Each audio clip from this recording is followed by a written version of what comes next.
making competitive offers in any market. This buyer that we know of made 7 offers and lost every single one until they learned these strategies. Hey everybody, I'm Salina McMichael, and this is... Hey, I'm Jason McMichael.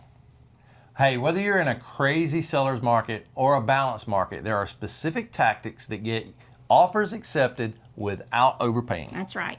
And so today we're sharing the exact strategies that win, including one secret weapon that most buyers have never heard of, and we're revealing the biggest mistakes that kill offers, even strong ones with good prices. So stay tuned, because the last tip could save you from a bidding war entirely. There you go. So let's start with the basics. Every offer should include some Purchase price, earnest money amount, financing details, contingencies, and that includes inspection, appraisal, financing, proposed closing date. Important. We need to know when we're closing, That's right. right? What's included, like appliances, fixtures, etc. And in a balanced or buyer's market, you may have more negotiating power.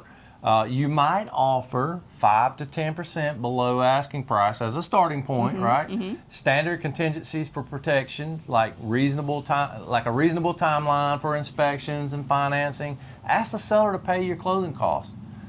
So if these offer strategies sound helpful, hit that like button, and don't forget to subscribe, because we've got more insider tips that could help you win your dream home. That's right. Yes, we do. But in a competitive seller's market, you do need different strategies. Yeah, so get pre-approved, not just pre-qualified. Big We've said that in Big many of our difference. videos. Big difference. Pre-approval makes a huge difference. Sellers want to see that you're a serious, qualified buyer. Second, offer strong earnest money. 2 to 3% of the purchase price shows you're committed and you're not playing around. Yeah, and in a competitive market, you might want to offer an escalation clause. This says you'll beat other offers up to a certain amount. For example, if we offer $250,000, but we'll escalate $1,000 above the competing offer up to a certain amount. So let's say $265,000. But be careful with escalation clauses, though, because make sure there's language requiring proof of the competing offer, because we don't want any, shady stuff going on, and set a maximum that you're comfortable with. Yeah, let your trusted realtor help you with that. That's right. Okay, and fourth, be flexible on timing. If the seller needs a quick close, offer 21 days. If they need time to find their next house, offer them a little bit longer, or maybe even a rent back agreement. Right. And fifth, consider waiving some contingencies, but be very careful here. Yeah, like an appraisal contingency. Yeah. Only waive it if you're prepared to pay the difference if the house does not appraise. Right. And then inspection contingency. Maybe shorten the timeline instead of waiving it entirely, because you may not want to do that, right? Yeah. And then your financing contingency. Only waive it if you're paying cash or have a very strong pre-approval. Right. Yeah. Sixth, let's write a personal letter to the sellers. Not all agents recommend this, but it can help in emotional situations. You want to keep it brief and genuine. Talk about why you love the house and how you care for it in the future. Yeah, I've seen that work. And here are some creative strategies that can help. Offer to cover a portion of the seller's moving costs. Be flexible on possession date. Agree to leave certain fixtures or appliances if the seller wants them. Right. Sometimes they're tied to those things. Yeah. Offer a quick close with a rent back option.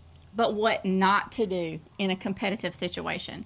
You do not waive all contingencies unless you're paying cash and very, very experienced. Don't offer way above asking price without understanding the market. Right.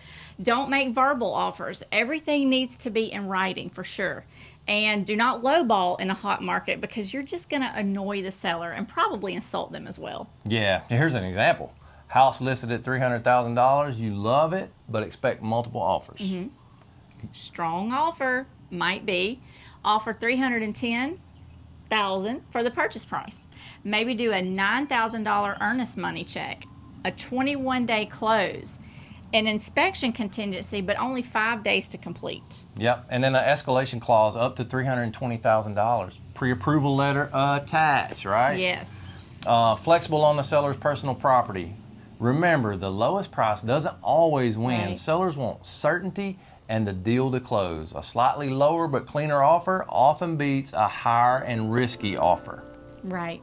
So work with your agent, your trusted agent, to understand local market conditions and craft offers that make sense for each situation. Hey, on the next video, we're walking through closing day so you know exactly what to expect.